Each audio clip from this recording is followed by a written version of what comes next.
최근에 대통령 선거를 위해서 많은 방송 토론이라든지 뉴스라든지 기사들이 나타나는 것을 볼 수 있습니다. 대통령 후보들에 대해서 검증하는 시간을 갖고 있는 것이죠. 그래서 대통령 후보로서 그들이 대통령이 될 수 있는가, 그들이 대통령으로서 역할을 감당할 수 있는가, 또한 그들이 대통령 되었을 때에 잘 그 일을 감당할 수 있는가라는 것을 살피게 되는 것을 볼 수 있습니다.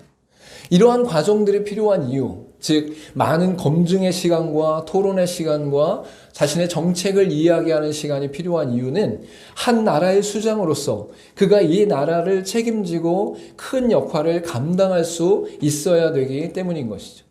그래서 그에게 주어진 많은 인생의 여정들과 과정들, 또한 그가 감당했던 수많은 일들과 또한 그가 앞으로 해야 될 일들 속에 그가 이 나라에 대한 어떠한 비전과 정책이 있는가를, 또한 어떠한 능력이 있는가를 살펴보게 되는 것을 볼 수 있습니다. 여러분, 이러한 과정들이 꼭 필요한 이유가 그가 그 일을 감당할 수 있느냐라는 거예요. 그가 그 일을 잘 성실하게 또한 올바르게 감당할 수 있느냐라는 것이죠. 여러분, 이 땅 가운데 수많은 그리스도인이 있고 하나님을 믿는 백성들이 있는데, 하나님을 믿는 백성들을 향해 하나님께서 드러내시고 하나님께서 나타나셔서 그분이 어떠한 분이신가를 계속적으로 보이고 계심을 우리가 분명히 알 수 있습니다. 하나님께서는 자신이 어떠한 하나님이신지를 드러냄으로 말미암아서 내가 너희를 향해 하나님으로서 하나님의 능력 가운데, 하나님의 행하심 가운데 너희를 이끄실 수 있는 분이다 라는 것을 분명히 선포하고 있는 것입니다. 그래서 하나님께서는 자신이 어떠한 분이신지를 성경 곳곳 가운데 우리에게 드러내고 계신다라고 말씀할 수 있는 것이죠. 그도 그럴 것이, 하나님이 어떠한 분이신지를 우리가 바로 알아야 그분이 우리를 구원하실 수 있는 분인가, 이 땅 가운데 우리의 삶을 붙잡고 인도하실 분인가, 또한 우리가 죽음 이후에 우리의 생명이 구원받을 수 있는 능력의 은혜를 베푸실 수 있는 분인가, 또한 죽음 이후에 영원한 생명과 영원한 하늘과 또한 새하늘과 새 땅 가운데 도래할 하나님의 나라를 새롭게 하실 수 있는 분인가 라는 것을 확인할 수 있기 때문인 것이죠.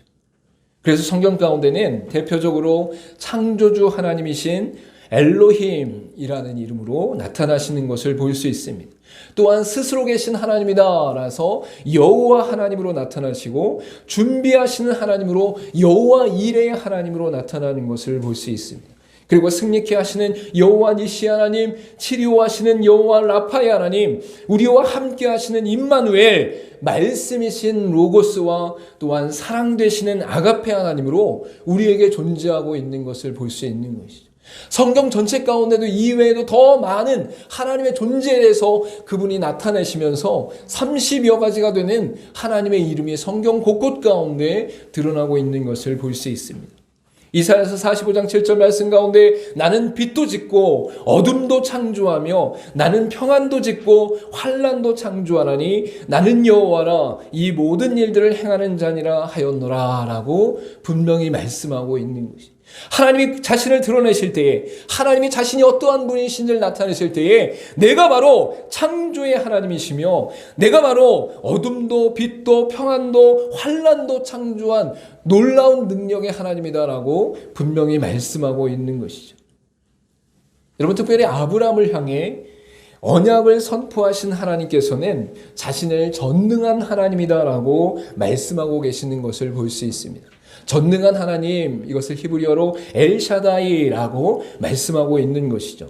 아브라함이 하란을 떠난 지 25년이 되었고 이제 절대 아이를 가질 수 없는 99세의 나이가 되어버렸습니다. 아브라함의 인생만 바라보면 절망의 상태 가운데 거할 수밖에 없는 것이 그의 현실이었다라는 것을 우리가 분명히 알 수 있는 것이죠. 그런데 하나님께서는 인간의 닥친 절망의 순간이 오히려 하나님의 역사가 시작되는 그 시점이다라는 것을 분명히 말씀하고 있는 것을 알 수 있습니다. 아브라함은 이스마엘을 낳고 13년이 지난 이후에 하나님께서 아브라함에게 나타나셔서 너에게 아들을 줄 것이다 라고 분명히 말씀하고 있는 것이죠. 아브라함은 이제 나를 통해서는 아이를 가질 수 없으니 이스마엘이면 족하겠습니다 라고 말씀하는 상태 가운데 아브라함은 포기하고 절망 가운데 있었음을 알 수 있습니다. 그러나 하나님은 하나님의 약속을 저버리지 않고 절대로 인간의 육신 가운데 나타날 수 없는 그 절망의 순간 속에서도 하나님의 역사를 일으키고 계신다라고 분명히 선포하고 있는 것이죠. 고린도후서 1장 6절 말씀 우리 같이 한번 읽어보도록 하겠습니다. 말씀 프린터물을 참고해 주시길 바랍니다. 시작. 우리가 환난 당하는 것도 너희가 위로와 구원을 받게 하려는 것이요 우리가 위로를 받는 것도 너희가 위로를 받게 하려는 것이니 이 위로가 너희 속에 역사하여 우리가 받는 것 같은 고난을 너희도 견디게 하느니라. 하나님께서 우리 가운데 은혜의 역사를 이루실 때에 이 초대교회 가운데 고린도 교회를 향해 쓰신 편지 속에 나타난 것처럼 고난과 고통과 환난 가운데 어렵고 힘들고 아프고 슬픈 그 순간 속에서도 하나님의 위로의 역사로 말미암아 일어나는 일들이 일어나게 된다라고 말씀하고 있는 것이죠. 여러분, 우리가 당한 환난과 고난 속에서도 절망할 수밖에 없을 때에 그 순간에도 하나님께서는 우리를 향해 하나님의 능력, 그 전능함을 나타내신다라고 분명히 말씀하고 있는 것이죠. 특별히 언약을 이루실 때, 언약을 말씀하실 때에 하나님께서는 전능하신 하나님으로 우리 가운데 드러내고 있음을 알 수 있는 것이죠. 연로한 육체의 자연 법칙을 뛰어넘어 역사하시는 하나님의 언약의 은혜가 우리 가운데 무한하신 하나님을 나타낸다라고 분명히 선포하고 있는 것입니다. 여러분, 언약은 하나님으로부터 주어진 거예요.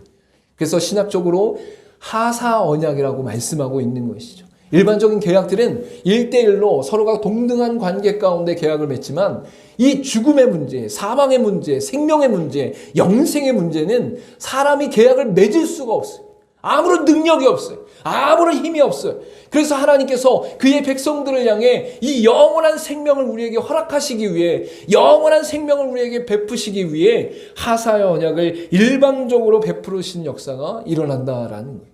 여러분, 그러면 그 하사의 언약, 그 언약을 성취하신 하나님은 능력의 하나님이셔야 된다라는 거예요. 완전하시고 영원하시고 불변하시는 그 능력 가운데, 그 전능함 가운데 하나님의 언약의 역사가 일어나고 그것이 결국 성취되는 은혜가 우리 가운데 나타난다라고 분명히 말씀하고 있는 거예요.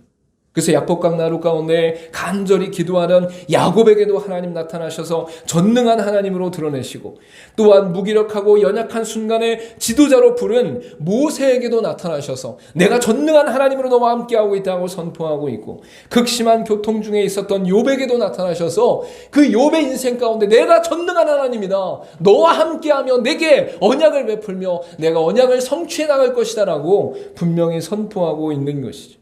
그래서 나타나신 분은 전능한 하나님이시며 하나님은 언약의 주권자이다, 주체자이다라고 말씀하고 있는 거예요. 누가 모임을 막 주최해, 누가 모임을 주관해, 또한 그 주권을 가지고 있어. 그러면 그가 어떤 기준점이 되는 거예요. 힘이 되는 거예요. 그런데 하나님이, 오직 하나님만이 바로 이 언약에 대해서, 생명에 대해서, 영생에 대해서 그 주권을 가지신 분이다라고 성경은 분명히 말씀하고 있는 것이죠. 우리 출애굽기 6장 2절과 4절 말씀 같이 한번 읽어보도록 하겠습니다. 시작. 하나님이 모세에게 말씀하여 이르시되 나는 여호와니라, 내가 아브라함과 이삭과 야곱에게 전능의 하나님으로 나타났으나 나의 이름을 여호와로는 그들에게 알리지 아니하였고 가나안 땅 곧 그들이 거류하는 땅을 그들에게 주기로 그들과 언약하였더니. 여러분, 족장시대 가운데 아브라함과 이삭과 야곱을 통해 하나님께서 전능한 하나님으로 나타나셨다라고 분명히 말씀하고 있어요. 그리고 모세에게도 전능한 하나님으로 나타나심과 동시에 여호와 스스로 계신 자의 그 놀라운 은혜를 바로 모세에게 나타나고 계심을 알 수 있는 것이죠. 여호와의 이름으로 말미암아 하나님께서 스스로 계신 자임과 동시에 엘샤다의 전능한 하나님으로 언약을 이루시는 하나님을 나타내고 있음을 알 수 있는 것입니다.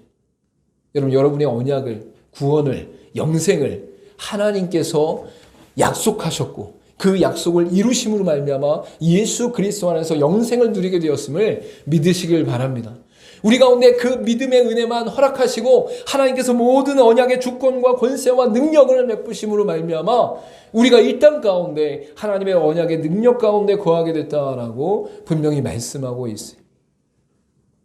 여러분, 그때 하나님께서 아브라함에게 요구하신 한 가지가 있음을 발견하게 됩니다. 오늘 본문의 말씀에 2절 말씀에 보니까 내가 내 언약을 나와 너 사이에 두어 너를 크게 번성하게 하리라 라고 분명히 말씀하고 있는 것이죠. 근데 그때에 하나님께서 1절 뒷부분에 내 앞에서 행하여 완전하라 라고 요청하고 계심을 알 수 있습니다. 여러분, 내 앞에서 행하여 완전하라 이 메시지를 드릴 때에 우리가 선하게 살고 착하게 살고 능력 있게 살고 똑똑하게 사는 것으로 인식할 수 있어요. 내가 완전해야지, 내가 노력해야지, 내가 최선을 다해야지. 그러나 성경 가운데 이 완전함에 대해서는 우리의 열심 가운데 나타난 도덕 윤리적 열심이 아니라, 그 완전함이 아니라 바로 완전하신 능력의 하나님을 인식하고 의식하는 가운데 하나님 앞에 행동하는 것을 바로 완전하게 행하라 라는 것으로 말씀하고 있는 것입니다. 마치 왕 앞에서 순전하게 전심으로 나아가는 것과 같다라고 말씀하고 있는 것이죠. 여러분, 이 시대 가운데, 민주주의 시대 또한 자본주의 시대 가운데 대통령이 그렇게 엄청나게 높지 않아요. 많은 권세와 또한 나라의 수장과 행정부의 수장으로 높은 위치에 있지만 옛날처럼 그렇게 이렇게 하면서 엎드리지 않아요. 근데 옛날의 왕들과 옛날의 군주들은 그들이 이 거리를 나서는 순간 모든 사람이 왕 앞에 엎드립니다. 고개를 못 들어요. 부르르 떨어요. 왕이라는 그 존재의 능력과 권세가 너무 커서 그 왕이란 그 존재 앞에 그냥 엎드러지는 일이 일어나게 된다라는 것이죠. 이것은 바로 하나님에 대해, 하나님의 존재와 하나님의 능력과 하나님의 위치에 대해 인식할 수 있어야 된다. 그것을 인정하고 그것을 받아들이며 그 안에 온전히 그를 경배하는 일이 일어나게 되는 것이 바로 완전하게 행하는 것이다라고 말씀하고 있는 것이죠. 여러분, 마태복음 17장 6절부터 7절 말씀 우리 같이 한번 읽어보도록 하겠습니다. 시작. 제자들이 듣고 엎드려 심히 두려워하니 예수께서 나와 그들에게 손을 대시며 이르시되 일어나라 두려워하지 말라 하시니. 여러분, 베드로와 야고보와 요한을 데리고 산에 올라갔을 때 예수님께서 얼굴이 해같이 빛나고 옷이 빛과 같이 하얘지는 역사가 일어났습니다. 또한 모세와 엘리야와 함께 이야기하는 역사가 일어났어요. 바로 이 변화산 사건 가운데 예수님이 어떠한 분이신지를 이 수제자들이 발견하게 되었다는 거예요. 날마다 함께 밥을 먹고 날마다 함께 동행하고 날마다 함께 잠을 자던 그 예수님이 평상시에는 기적과 이적을 베풀며 좋은 하나님의 말씀을 증거하고 계시지만 이렇게 놀라운 분이신지 몰랐다라는 거예요. 근데 베드로와 야고보와 요한이 이 변화산 사건 가운데 예수님의 얼굴이 하얗게 되어지며 그 옷이 하얗게 변하고 모세와 엘리야와 함께 대화하는 그 장면을 보는 순간 아이고! 하고 엎드려 고꾸라지는 역사가 일어났어요. 두려워하는 역사가 일어났다는 거예요. 우리가 예수님을 사랑의 하나님 예수님이요 우리의 삶 가운데 친구 같은 예수님이다라고 고백하면서 어느 순간인가 그분이 하나님이심을 잊고 살아갈 때가 많이 있어요. 하나님은 하나님으로서 이 땅 가운데 완전한 분이시다라고 말씀하고 있는 거예요. 전능하신 하나님이시다라고 선포하고 있는 거예요. 그 하나님을 만났을 때에 우리가 완전히 행하는 것은 무엇이냐? 바로 그의 영광을 보며 그가 어떠한 분이신지를 알고 엎드려 두려워하며 경외하며 왕이신 하나님 앞에 영광을 온전히 선포하는, 그것이 바로 완전히 행하는 자라고 말씀하고 있는 거예요. 여러분, 이 시간 하나님 앞에 예배하러 나올 때에 여러분의 마음 가운데 하나님이 어떤 분이셨습니까? 그냥 주일 예배 드리러 온 거예요? 그냥 주일 행사에 참여하러 온 거예요?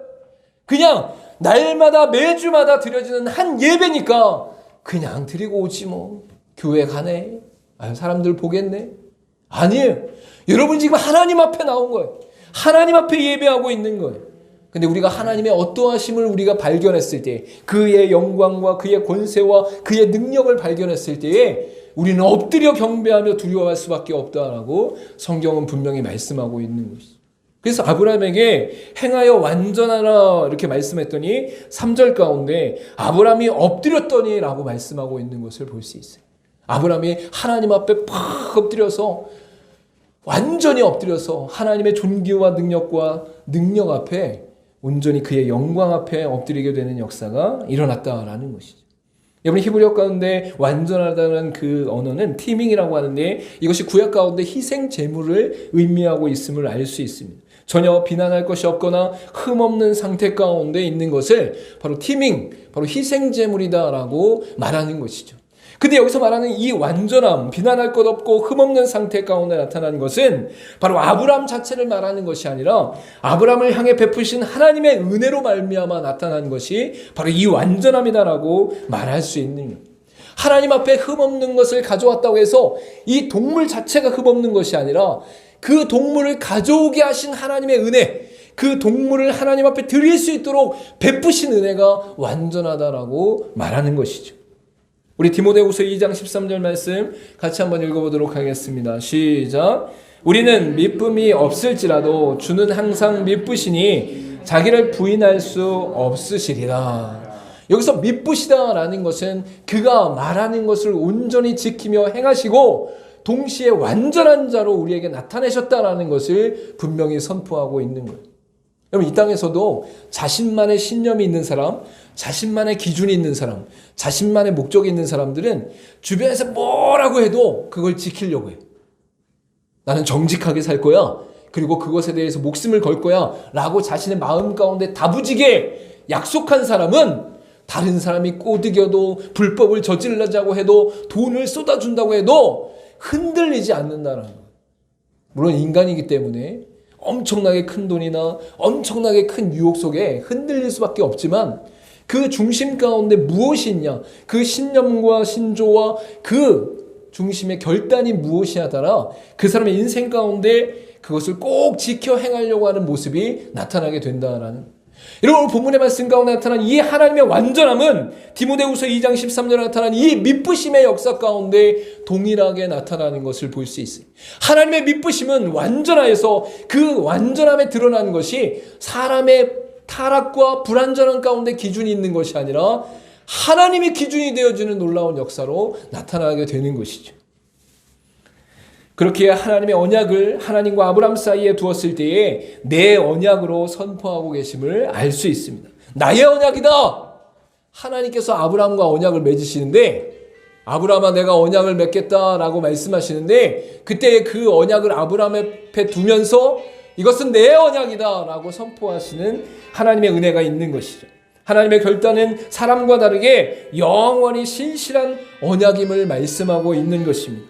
즉 하나님을 따라 신실함에 거하도록 전심으로 순전하게 순종하도록 하는 것이 바로 하나님의 완전하심이다라고 분명히 선포하고 있는 것입니다. 여러분, 우리 신명기 4장 31절 말씀 같이 한번 읽어보도록 하겠습니다. 신명기 4장 31절 말씀 시작. 내 하나님 여호와는 자비하신 하나님이심이라 그가 너를 버리지 아니하시며 너를 멸하지 아니하시며 내 조상들에게 맹세하신 언약을 잊지 아니하시리라. 할렐루야.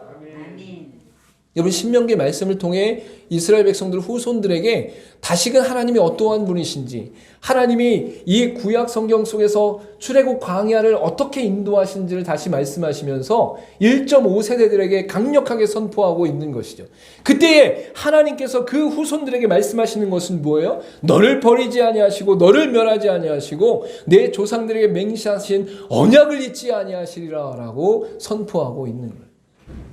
여러분, 아브라함의 시대 가운데 하나님께서 아브라함에게 약속하신 이유로 하나님께서 그 약속을 잊지 않으셨다라는 거예요. 그 약속을 파기하지 않으셨다라는 거예요. 그 약속을 버리지 아니하셨다는 거예요. 그래서 그 약속을 신실하게 진실되게 지켜 행하시는 역사가 우리 가운데 드러난다라는 것이죠. 여러분, 그래서 하나님께서 요구하시는 게 뭐라고요? 내 앞에 완전히 행하라. 근데 그 완전히 행하는 것이 무엇이라고요? 내가 윤리 도덕적으로 하나님 앞에 옳고 잘하고 아름답고 그러한 것이 아니라 하나님의 어떠하심을 분명히 깨닫고 그의 완전하심과 그의 능력과 그의 권세를 깨닫고 그분 앞에 온전히 엎드리고 그분의 은혜를 구하는 것이, 또한 그분이 베푸신 그 은혜와 언약을 깨닫는 것이 바로 완전히 행하는 것이다라고 분명히 말씀하고 있어요. 여러분, 그리고 그 뒤에는 바로 언약의 목적과 속성이 분명히 나타나고 있는 것을 볼 수 있습니다. 4절부터 8절의 말씀을 통해서 언약의 목적과 속성이 나타나는데, 먼저 4절에서 6절까지의 말씀을 통해 언약의 목적이 나타나고 있어요. 이 목적이 나타날 때 우리 가운데 놀라운 것은 무엇이냐면 아브람, 아브람이라고 했던 그 이름이 아브라함으로 바뀌게 되는 것을 볼 수 있죠.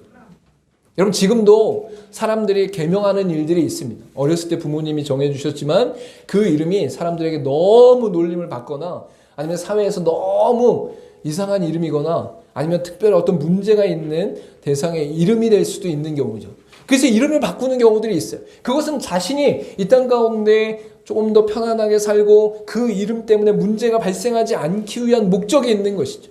그러나 성경을 통해서 하나님께서 아브라함을 아브라함이라고 개명하게 하신, 바꾸게 하신 이유는 바로 아브라함이 큰 아버지로 그 뜻이 있다면 바로 이 아브라함은 수많은 열방의 아버지다라는 뜻을 갖고 있는 것입니다.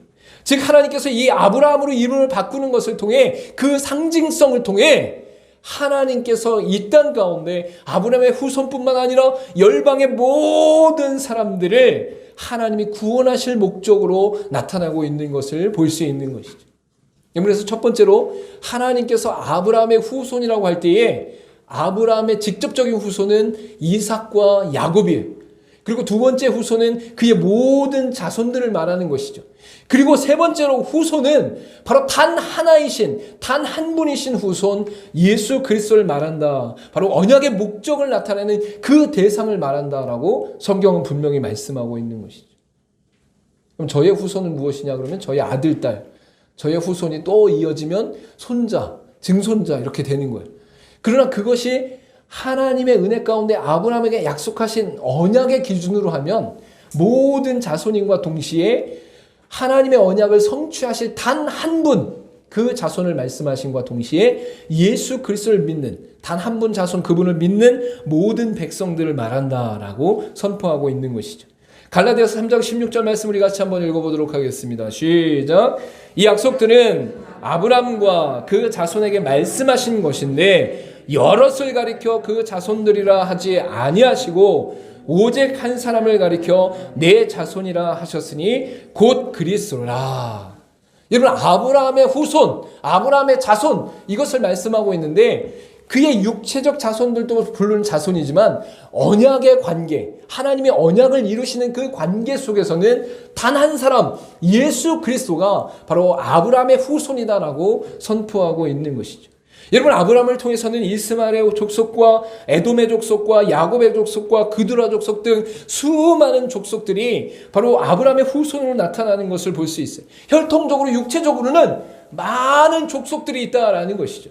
그러나 그들 가운데 궁극적으로 예수 그리스도 단 한 사람을 통해 이루신 언약의 성취, 언약의 후손, 언약의 자손으로 예수 그리스도를 말함과 동시에 완전하게 성취하신 예수 그리스도의 구원의 역사로 말미암아 예수 그리스도를 믿는 모든 이 땅의 열방들을 향해 아브라함의 후손이다, 믿음의 후손이다라고 말씀하고 있는 것이죠.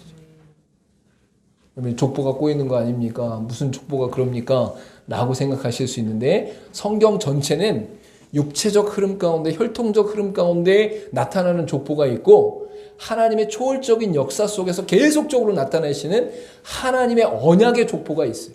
그래서 예수 그리스도가 단 하나, 단 한 사람, 구원의 언약의 족속으로서의 그 은혜의 완성 가운데 나타나고 예수 그리스도를 믿는 모든 사람들이 바로 하나님의 은혜 가운데, 구원의 역사 가운데 열방에 허락하신 아브라함의 후손이다, 믿음의 후손이다, 구원받은 백성이다라고 분명히 말씀하고 있는 것이죠. 여러분, 갈라디아서 3장 28절부터 29절 말씀 우리 같이 한번 읽어보도록 하겠습니다. 시작. 너희는 유대인이나 헬라인이나 종이나 자유인이나 남자나 여자나 다 그리스도 안에서 하나이니라. 너 그리스도의 것이면 곧 아브라함의 자손이요 약속대로 유업을 이룰 자니라. 할렐루야. 분명히 아브라함의 자손은 아브라함의 자식과 아브라함의 손자와 그 밑에 혈통적인 모든 족속을 말하는 것이죠. 그러나 성경적으로 하나님이 언약을 선포하시고 그 언약을 이루어가는 과정 속에 결국 언약의 성취가 누구로부터 일어나느냐? 예수 그리스도로부터 일어난다. 그리고 예수 그리스도로부터 이루어진 그 완전한 성취 가운데 헬라인이나 유대인이나 종이나 자유인이나 남자나 여자나 아무 족속과 아무 열방과 아무 민족과 상관없이 바로 예수 그리스도 안의 것이면, 너희가 그리스도의 것이면 곧 아브라함의 자손이요 약속대로 유업을 이을 자다라고 말씀하고 있는 거예요. 여기서 약속으로 유업을 잇는다라는 것은 하나님의 백성으로서 영원한 천국의 기업을 소유하는 자, 새하늘과 새 땅 가운데 이 땅에 완전하게 도래할 하나님의 나라의 영역을 이을 자다라고 말씀하고 있는 거예요. 할렐루야! 저 여러분이 이 시간에 예수님이 돌아가신 이후에 2000년이 넘는 시간이 지난 이 순간 속에 성령께서 개입하시며 적용하신 가운데 예수를 믿음으로 말미암아 구원받는 역사가 하나님의 언약의 신실함과 전능하심과 무한하심 가운데 우리에게 적용되었다라는 거예요. 그래서 저와 여러분이 이 땅 가운데 지금 예수를 믿는데 어떻게 2000년 전에 예수를 믿는 그 믿음 안에서 구원을 받을 수 있습니까? 하나님이 그렇게 약속하셨다. 할렐루야. 하나님이 그렇게 이루셨다고요. 할렐루야. 하나님이 그렇게 적용하셨다고요. 그래서 이 아브라함의 후손들을 통해 영원히 하나님의 은혜가 일어났는데 그것을 바로 언약의 속성이다라고 말할 수 있는, 언약의 목적은 아브라함의 자손 아브라함만 구원하는 것이 아니라 하나님의 언약이 그 자손들을 통해 결국 이루어져서 모든 열방 가운데 하나님의 구원의 역사가 일어나는 게 언약의 목적이고, 언약의 속성은 무엇이냐? 바로 하나님께서 우리에게 허락하신 그 언약이, 그 기업이 영원하다라고 분명히 말씀하고 있는 것이죠.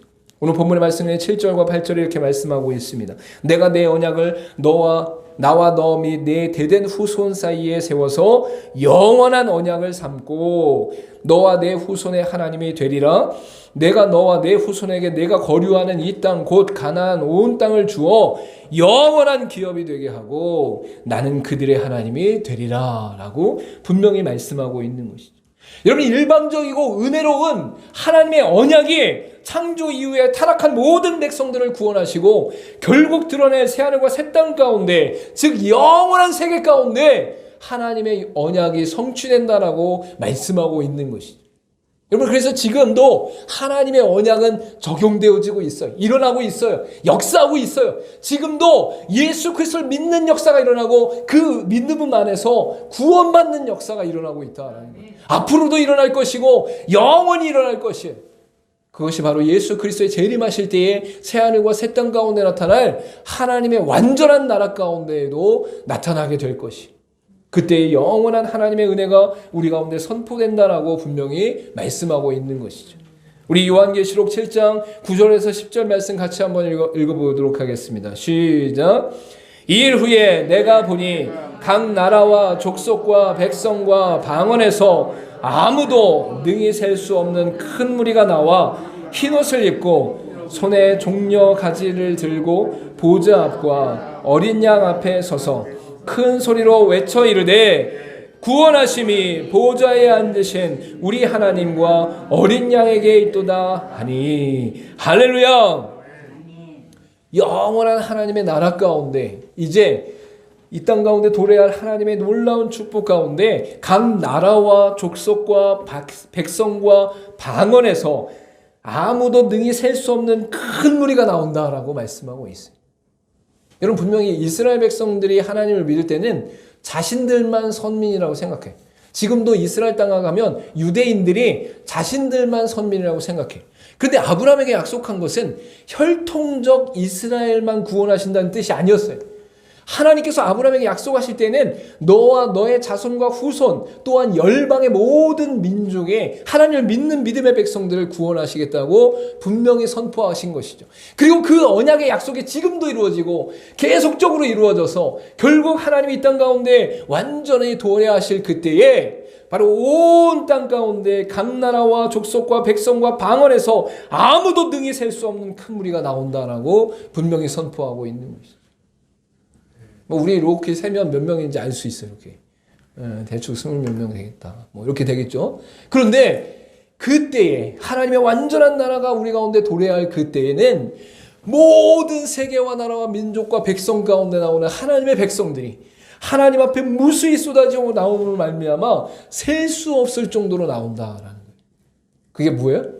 아브라함을 통해 약속하신 그 언약이 개인과 가족과 친족과 민족과 열방까지 이루어져서 결국 영원한 하나님의 나라까지 확장되어지는 구원의 역사가 완성되는 것을 말씀하고 있는 거예요. 할렐루야!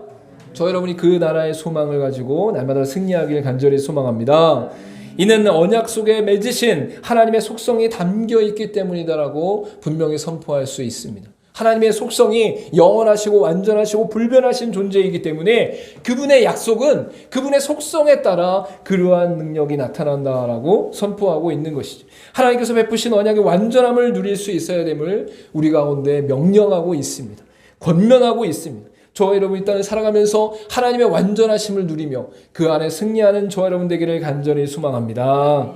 베드로전서 2장 10절 말씀 함께 읽고 말씀을 마치도록 하겠습니다. 같이 읽겠습니다. 시작. 너희가 전에는 백성이 아니더니 이제는 하나님의 백성이요 전에는 긍휼을 얻지 못하였더니 이제는 긍휼을 얻은 자니라.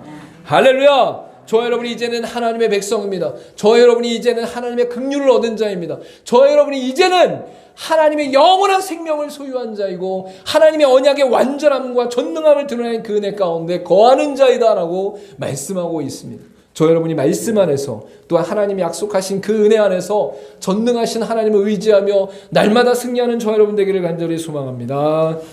기도하도록 하겠습니다.